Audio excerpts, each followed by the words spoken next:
नमस्कार दोस्तों, स्वागत है आप सभी का संसार भक्ति सागर चैनल में। हम बात करेंगे मंदिर में रखा हुआ लोटा जल क्यों इतना महत्वपूर्ण होता है, उसे किस तरीके से उपयोग में लाना चाहिए सही।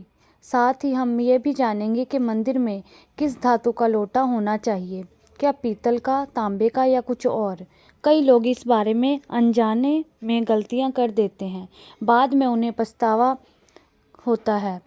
इस वीडियो में हम आपको बताएंगे कि गलतियों से कैसे बचें, क्योंकि इससे नुकसान हो सकता है। मंदिर में एक लोटा जल हमेशा सही तरीके से रखना चाहिए। अब बात करते हैं घर में के दीपक की। क्या आप तांबे वाले, लोहे, पीतल, कांसे, स्टील या मिट्टी का दीपक रखना चाहिए। सही दीपक का चुनाव ना करने पर भी घर में परेशानियां आ सकती है और दीपक की बाती का चुनाव भी ज़रूरी है। क्या कच्चा कलावा ठीक है या फिर रुई या सूती धागा सही रहेगा। इस छोटी छोटी बातों की अनदेखी से पितृदोष, शनि दोष, काल सर्प दोष या गरीबी जैसी समस्याएं हो सकती है। तो दोस्तों, इस वीडियो में आप को बीच में छोड़ने का कोई भी सोच रहे हैं तो आप अभी छोड़ सकते हैं, लेकिन कृपया ध्यान रखें, अगर आप लक्ष्मी माता का अपमान करते हैं तो यह आपके लिए शुभ नहीं रहेगा। अब बहुत से लोग ये सवाल पूछेंगे कि मुख्य द्वार पर जल छिड़कने का सही समय और तरीका क्या है।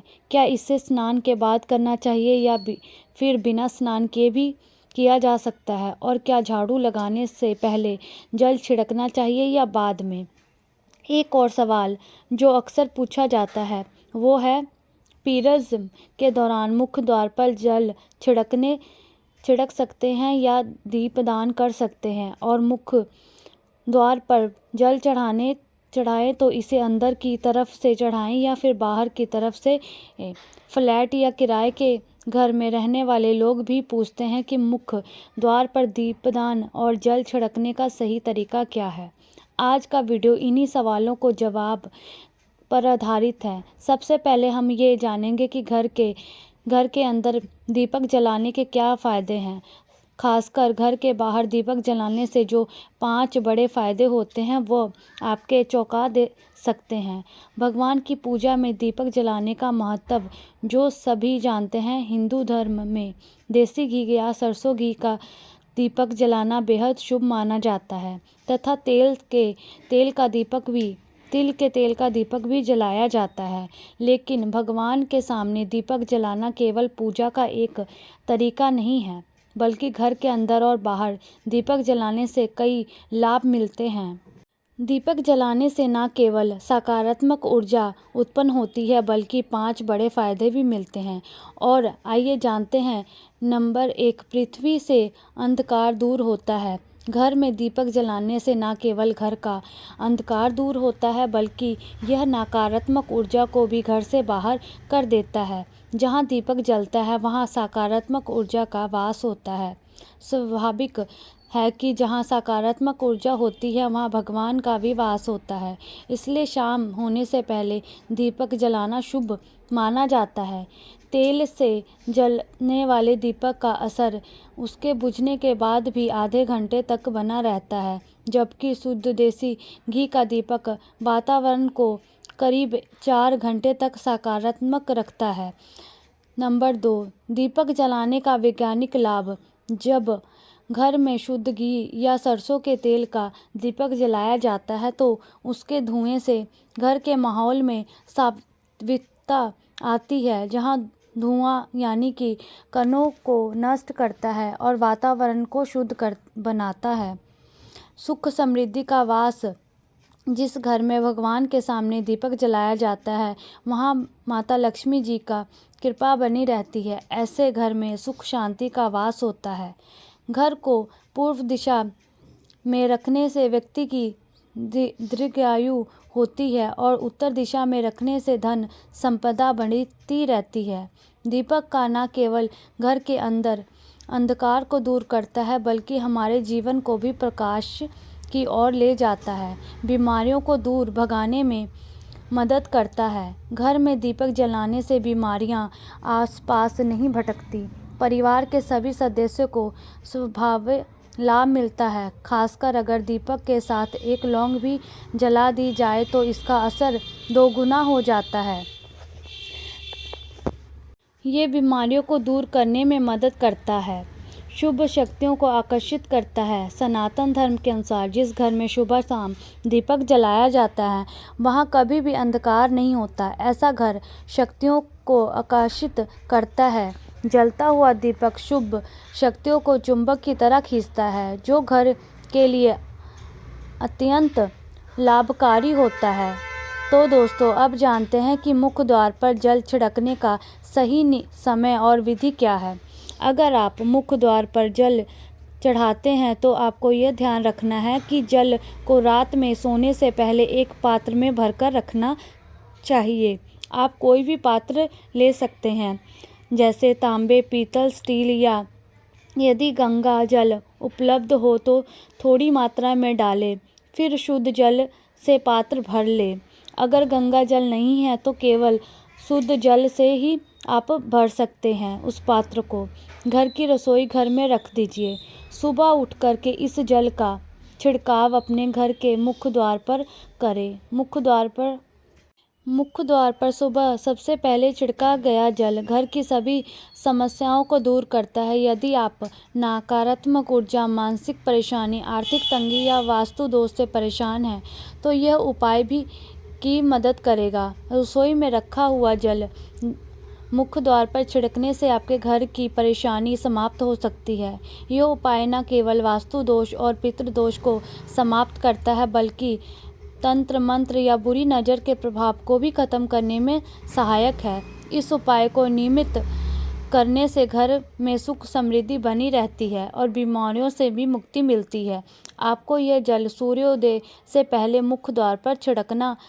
अगर सूर्योदय के बाद आप मुख्य द्वार को अन्य जल से धोना चाहते हैं तो ये कोई समस्या नहीं है, लेकिन यह विशेष जल सूर्योदय से पहले ही छिड़क दिया जाना चाहिए। अब कई लोग पूछते हैं कि क्या यह जल छिड़कने से पहले स्नान करना जरूरी है या बिना स्नान किए भी इसे किया जा सकता है। देखिए, जो जल है वो सुबह मुख्य द्वार पर छिड़कते हैं वह एक महत्वपूर्ण उपाय है। इसे स्नान करने के बाद करना आवश्यक नहीं है। सुबह उठने से पहले अपने रसोई घर में जाएं और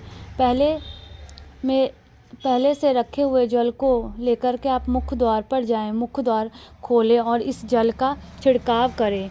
यह जल छिड़कने समय अपने पितरों और माँ लक्ष्मी का ध्यान जरूर करें। ऐसा कहा जाता है कि सुबह सुबह माँ लक्ष्मी घर के मुख्य द्वार पर आती है। जिन घरों के द्वार खुले होते हैं और जहाँ पर जल का छिड़काव किया होता है वहाँ महालक्ष्मी जी प्रवेश करती हैं। जल छिड़कते समय माँ लक्ष्मी से प्रार्थना करें, माँ लक्ष्मी कृपा मेरे घर में प्रवेश करें, मैं आपको स्वागत करने के लिए तैयार हूँ। इसके बाद में पितरों का ध्यान करें, क्योंकि घर की दहलीज को पितरों का वास स्थान माना जाता है। जब आप दहलीज पर जल छिड़कते हैं तो पितर प्रसन्न होते हैं और उनका आशीर्वाद आपको मिलता है। स्नान करने की आवश्यकता नहीं है, आप बिना स्नान किए यह कार्य कर सकते हैं। अब आपके अगले प्रश्न की बात करते हैं, क्या जल का छिड़काव झाड़ू लगाने के बाद करना चाहिए या पहले? इसका उत्तर, यह सुबह उठने के बाद सबसे पहला कार्य जल का छिड़काव करना चाहिए। उसके बाद में आपको झाड़ू लगा सकते हैं। सुबह उठते ही पहले बिस्तर पर बैठकर अपने दोनों हाथों के हथेलियों को देखें और माँ लक्ष्मी का ध्यान करें। यदि चाहे तो नीम मंत्र का उच्चारण कर सकते हैं। लक्ष्मी का कमंथयन सरस्वती कर्म मूलेतु ब्रह्मा प्रभाते कर दर्शन। फिर दोनों हाथों को जोड़कर देवी देवताओं को प्रणाम करें। इसके बाद हाथ से हथेली को स्पर्श कर प्रणाम करें और धीरे से अपना दाहिना पांव जमीन पर, फिर रसोई में जाकर जल ले और मुख्य द्वार पर जल छिड़कें। जल छिड़कते समय माँ लक्ष्मी और पितरों का ध्यान अवश्य करें। उसके बाद आप अपने घर के अंदर आकर अपनी दिनचर्या जैसे झाड़ू लगाना, स्नान करना आदि कर सकते हैं। कुछ लोग लोगों का यह सवाल होता है कि क्या जल छिड़कने के बाद मुख्य द्वार की सफाई की जा सकती है। तो हाँ, आप ऐसा कर सकते हैं। अपने रसोई घर में रखा हुआ जल मुख्य द्वार पर छिड़क दें। इसके बाद अतिरिक्त पानी लेकर मुख्य द्वार की अच्छे से सफाई झाड़ू या पानी से कर सकते हैं। कुछ लोग पूछते हैं कि अगर वे या किराए के कमरे में रहते हैं तो जल का छिड़काव और दीपदान कहाँ करें। तो इसका उत्तर ये है कि आप जहाँ रहते हैं वहाँ के मुख्य द्वार को ही माने, मतलब जिस दरवाजे पर आपका नाम लिखा हो या नेम प्लेट लगी हो वहीं पर जल छिड़कें और दीप दान करें। अगर आपके पास एक ही कमरा है तो कमरे के दरवाजे को मुख्य द्वार माने और वहीं पर ये उपाय करें। अगर अगला सवाल है कि पीरस के दौरान मुख्य द्वार पर जल छिड़का जा सकता है और दीपदान किया जा सकता है। जल छिड़कने के लिए पीरस का कोई असर नहीं होता। आप जल छिड़क सकते हैं, लेकिन दीपदान का पूजा में आता है तो बिना शुद्धता के नहीं किया जा सकता है।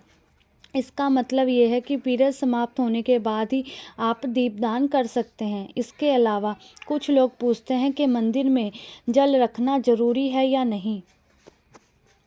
तो शास्त्रों के घर में मंदिर में एक लोटा जल रखना बहुत ज़रूरी है। जल ऊर्जा को संचित करता है। जब आप पूजा पाठ करते हैं, मंत्र जपते हैं या भगवान से प्रार्थना करते हैं तो इन सभी की ऊर्जा जल में समापित हो जाती है।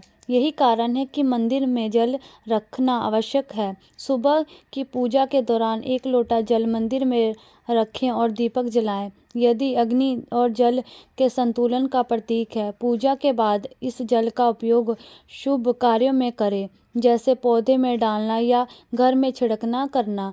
ये सकारात्मक ऊर्जा को बढ़ाता है। सुबह की पूजा के समय हम मंदिर में जल रखते हैं। अगर अगली सुबह जब आप पूजा करते हैं तो सबसे पहले उस जल का उपयोग करें। आप पूरे घर में उस जल का छिड़काव कर सकते हैं।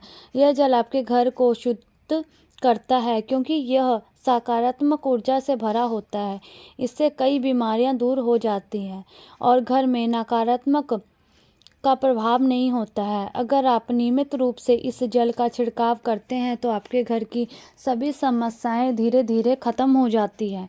कभी कभी लोग यह शिकायत करते हैं कि दवाइयाँ असर नहीं करती हैं। ऐसे में अगर आप दवाइयों के साथ साथ रोगी को जल में पानी दिया जाए तो दवाइयाँ जल्दी असर करने लगती हैं। इसी तरह अगर परिवार में कलह और झगड़े रहते हैं तो परिवार के सभी सदस्य इस जल को थोड़ा थोड़ा पी सकते हैं। इससे धीरे सकारात्मक विचारों का प्रभाव शुरू होता है और घर में शांति और समन्वय आता है। अगर आपका कोई व्यापार है या दुकान है तो इस जल का थोड़ा सा छिड़काव वहीं भी करें। यह आपके व्यवसाय को सफल बनाता है, किसी भी तरह से परेशानी से बचता है क्योंकि यह जल बेहद सकारात्मक ऊर्जा से भरा होता है। अब बात करते हैं कि मंदिर में जल क्यों रखा जाता है। जल को अमृत माना जाता है। यह देवी देवताओं के लिए विशेष महत्व रखता है। मंदिर में एक लोटा जल रखना उतना ही आवश्यक जितना कि आप रोजाना भोजन करते हैं। जब हम भगवान की पूजा करते हैं तो तांबे या पीतल के पात्र एक लोटा जल जरूर रखना चाहिए। यह एक सागर की तरह होता है और हमारे जीवन के दुखों को समाप्त करने में मदद करता है। यदि कोई व्यक्ति भगवान को रोजाना भोजन नहीं कर सकता तो वह मंदिर में एक लोटा जल रख सकता है, जिससे उसकी पूजा पूरी हो जाती है, ताकि भगवान इसे ग्रहण करें और जल रूपी प्रसाद अगले सुबह आप प्रसाद समझकर ग्रहण करें। लेकिन याद रखें, मंदिर में रखा हुआ जल कभी भी तुलसी में अर्पित नहीं करना चाहिए क्योंकि यह जल सभी देवी देवताओं को ग्रहण करते हैं। हाँ, अगर आपके घर में लड्डू गोपाल या राधा कृष्ण है और आप एक लोटा जल उनके लिए अर्पित करते हैं तो आप अगले दिन यानी सुबह के समय वह जल तुलसी में चढ़ा सकते हैं।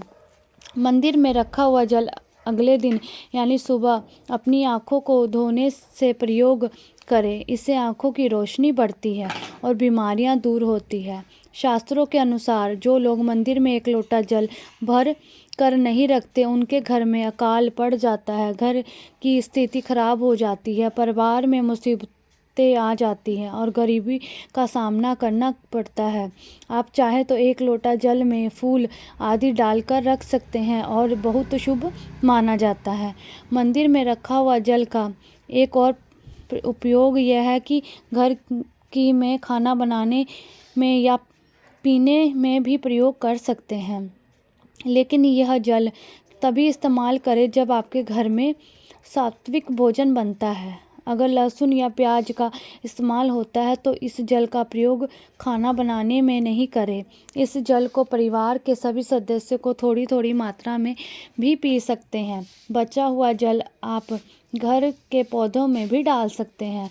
यह जल व्यर्थ नहीं होता, इससे बहुत सारे उपयोग होते हैं। अगर हम सही तरीके से इसका प्रयोग करें तो हमारे जीवन की सभी परेशानियों को सुलझा सकते हैं।